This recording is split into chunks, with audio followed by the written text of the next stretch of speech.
पाकिस्तान आना हुआ कभी आपका, या कभी आने का इरादा हुआ? और ख़ास तौर पे अब जब आप देख रहे हैं कि आपके पाकिस्तान में इतने चाहने वाले बढ़ गए हैं और नफ़रत करने वाले भी आपके कैरेक्टर से, लेकिन आपसे लोग प्यार करते हैं, तो अब आपने सोचा कि कभी पाकिस्तान आएँ और उन सब से मिलें, और इस कोविड के बाद स्पेशली, क्योंकि अभी तो ज़रा ये वाला मसला भी चल रहा है। जी इमरान, आपकी इस बात का जवाब देने से पहले मैं अपनी पहली बात को कंटिन्यू करना चाहूँगा कि ज़रूरी नहीं कि इस दुनिया में आप सिर्फ डॉक्टर इंजीनियर ही बन सकते हैं या फिर बिल्डर ही बना जाए, ये ज़रूरी नहीं है। ठीक है, आपकी मर्जी है, आप जो चाहें वो बन सकते हैं, किसी ने मना नहीं किया। आप चाहें डॉक्टर बने, इंजीनियर बने या फिर बिल्डर बने, आपकी मर्जी है। अल्लाह ने हमें सनत और आर्ट से रिलेटेड बहुत टैलेंट दिया है और हमें उससे फ़ायदा उठाना चाहिए।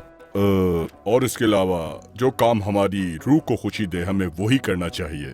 इस वजह से मैं सबको यही मैसेज देना चाहूँगा कि ऐसा मत सोचिए। अपने बच्चों को आज़ादी दीजिए और आपके बच्चे जिस फील्ड में ज़्यादा खुश हों उन्हें उस फील्ड में जाने की इजाज़त दें ताकि वो अपने काम को अच्छी तरह से कर पाएं। क्योंकि ज़िंदगी बहुत छोटी है, इसका कुछ पता नहीं कब ख़त्म हो जाए। जब इंसान खुश होगा तभी अपने आसपास के लोगों को खुश कर सकेगा। अगर मैं अपने वालिदैन की बात मानकर किसी ऐसी फील्ड में चला जाता जिससे मैं खुश नहीं होता तो मैं शायद आज इस मकाम पर ना होता। मैं अपने साथ साथ बाकी के लोगों को खुश नहीं रख पाता, और यही वजह होती है जब आप किसी पर प्रेशर डालकर उससे ज़बरदस्ती कोई काम करने का कहें तो वो उसमें खुश नहीं होता और वो काम बिल्कुल भी अच्छा नहीं हो पाता, हालांकि वो पूरी मेहनत करता है उसके लिए। अब हम आते हैं आपके उस सवाल पर जो आपने मुझसे पूछा था, पाकिस्तान आना। मैं वाकई में पाकिस्तान आना चाहता हूँ, पाकिस्तान में रहना चाहता हूँ आकर। पर्सनली मुझे पाकिस्तान बहुत ज़्यादा पसंद है और मेरे चाहने वाले फैंस भी वहाँ मौजूद हैं, तो मैं उनसे भी मिलना चाहता हूँ आकर, उन सब का शुक्रिया अदा करना चाहता हूँ। पाकिस्तान के जो नॉर्दर्न एरियाज़ हैं वो मैंने सर्च किए थे, वो बहुत ही खूबसूरत हैं। उसके अलावा पाकिस्तान और तुर्की की ऐसी काफ़ी ज़्यादा चीज़ें हैं जो आपस में मुशाबहत रखती हैं, लेकिन अफसोस है मुझे कि इस पेंडेमिक की वजह से मैं अब तक पाकिस्तान नहीं आ पाया। मेरी कोशिश है कि जैसे ही ये पेंडेमिक ख़त्म होता है मैं पहली फुर्सत में पाकिस्तान आऊँगा और आकर अपने चाहने वालों से, अपने फैंस से मुलाकात करूँगा। क्योंकि सोशल मीडिया पर या टीवी पर आप एक दूसरे से बातें तो कर पाते हैं, लेकिन उनसे जाकर मिलने का जो मज़ा है वो सोशल मीडिया से पूरा नहीं हो सकता। उसके लिए तो वहीं जाना पड़ेगा मुझे, और इंशाल्लाह बहुत जल्द आप मुझे पाकिस्तान में पाएंगे और मेरे फैंस मुझे देखकर हैरान हो जाएंगे कि यही है वो। ज़रूर। अर्तुगरुल, ये ज़रूर जाते जाते आपसे पूछेंगे कि ये जो जिसे हम अर्तुगरुल बोलते हैं, उसका प्रोनाउंसिएशन अर्तुगरुल है, इसका मानी क्या है? क्योंकि हर लफ्ज़ का कोई ना कोई मतलब होता है या हर नाम के पीछे कोई कहानी होती है, तो ये अर्तुगरुल जो है ये इसका मानी क्या है? क्या आपका नाम भी वही है जो सीरीज़ का नाम है, या कि किसी शख्सियत का नाम था पुरानी जिसपे अगर उनका नाम था तो उस नाम का क्या मतलब था? सबसे पहले तो मैं ये कहना चाहूँगा कि मैं बहुत शर्मिंदा हूँ कि मैंने अपने नाम की कुछ ज़्यादा रिसर्च नहीं की, लेकिन एक दफ़ा मैंने अपने नाम का मतलब पूछा था किसी से, तो उन्होंने मुझे बताया कि इसका मतलब होता है कि ट्रू मैन, यानी कि एक सच्चा आदमी। और मेरा ये नाम मेरे वालिद साहब ने ही रखा था क्योंकि ये नाम उन्हें बहुत ज़्यादा पसंद था। इसके मायने एक सच्चा आदमी, एक खरा आदमी आप कह सकते हैं। मर्द का बच्चा। जी हाँ, ये भी कह सकते हैं। अर्तुगरुल नाम हिस्ट्री का एक पुराना नाम है। जैसा कि मैंने आपको बताया, मेरे वालिद साहब स्कूल टीचर थे, उन्हें हिस्ट्री की काफ़ी नॉलेज थी। ये बाकी नामों से काफ़ी मुख्तलिफ है, जैसे अहमद हो गया, महमूद हो गया, ये बाकी नामों से काफ़ी डिफरेंट है, और अर्तुगरुल इस ज़माने से काफ़ी अलग नाम था। जब मैं छोटा हुआ करता था तो मुझे काफ़ी गुस्सा आता था कि मेरा क्या नाम रख दिया है।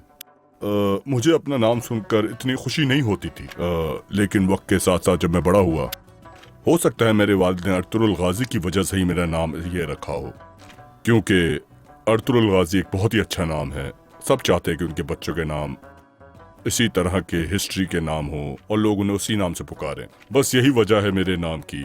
मेरे वालिद साहब को ऐसे नाम बहुत पसंद थे, तभी उन्होंने मेरा नाम ये रखा, और मैं बहुत खुश हूँ अपने नाम से। इस ड्रामे की बस आखिरी सवाल मैं आपसे पूछना चाहूँगा कि इस सीरियल की कैरेक्टराइजेशन जो है ये सारी की सारी एग्जैक्टली कॉपी हिस्ट्री से की गई है, या इसमें कुछ कैरेक्टर्स को या कुछ कहानी को ड्रामेटाइज भी किया गया? जितना मुझे मालूम है ये कैरेक्टर हिस्ट्री में तो थे। देखा जाए तो हम ड्रामा बना रहे हैं, डॉक्यूमेंट्री नहीं बना रहे। डॉक्यूमेंट्री होती तो सब सेम रखना पड़ता। हम ड्रामा बना रहे हैं तो उसके लिए स्टोरी लिखना पड़ती है, स्टोरी को मोल्ड करना पड़ता है। इसमें जो कैरेक्टर्स हैं वो तो हिस्ट्री में पाए जाते हैं, लेकिन जो स्टोरी चल रही है वो 100% हिस्ट्री के हिसाब से नहीं होती, बल्कि ये कह सकते हैं कि ड्रामे की रिक्वायरमेंट के हिसाब से होती है।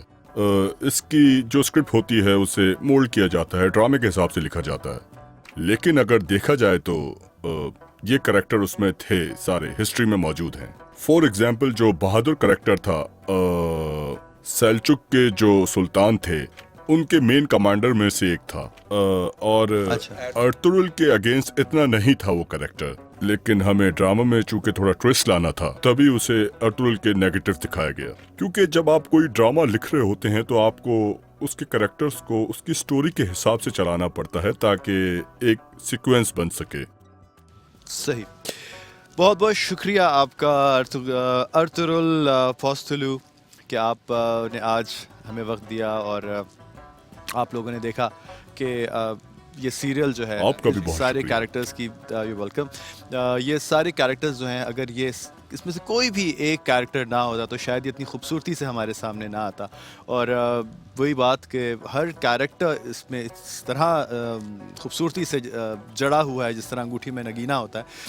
बहुत ही खूबसूरत प्रोडक्शन है, बहुत ही कमाल के लोग हैं, बहुत ही अच्छे एक्टर्स हैं। और जिससे भी मैं बात कर रहा हूँ मुझे बड़ा अच्छा लग रहा है कि वो मुझे लग रहा है कि जैसे मैं अपनी किसी पाकिस्तानी मुझे भाई या बहन से बात कर रहा हूँ, वही उनके अंदर वार्मथ है और वही इनके अंदर एनर्जी है और दे आर वेरी मुझे welcoming towards Pakistan and Pakistani people. ये चीज़ मुझे बहुत ज़्यादा मज़ा आता है तुर्की में आके। बहुत बहुत शुक्रिया आपका एक दफ़ा फिर यहाँ तशरीफ़ लाने का, और बहुत बहुत शुक्रिया आपका आज एंटरटेनमेंट और आज न्यूज़ पे हमारी बराने रहमत देखने का। यकीनन आप भी महसूस हो रहे होंगे हमारे गेस्ट के साथ, इनसे बात करने से, और डेफिनेटली आप को बहुत अच्छा लग रहा होगा। खूबसूरत नज़ारा मेरे बैकग्राउंड में आप देख रहे हैं कि बॉस्फोरस रिवर है, हाया सोफिया है, ये खूबसूरत शहर इस्तांबुल, ये खूबसूरत महीना रमज़ान बरकतों और सादतों से भरा। और हम आपसे एक छोटी सी ब्रेक लेंगे, ब्रेक से वापस आते हैं। आप देखते रहिए बराने रहमत।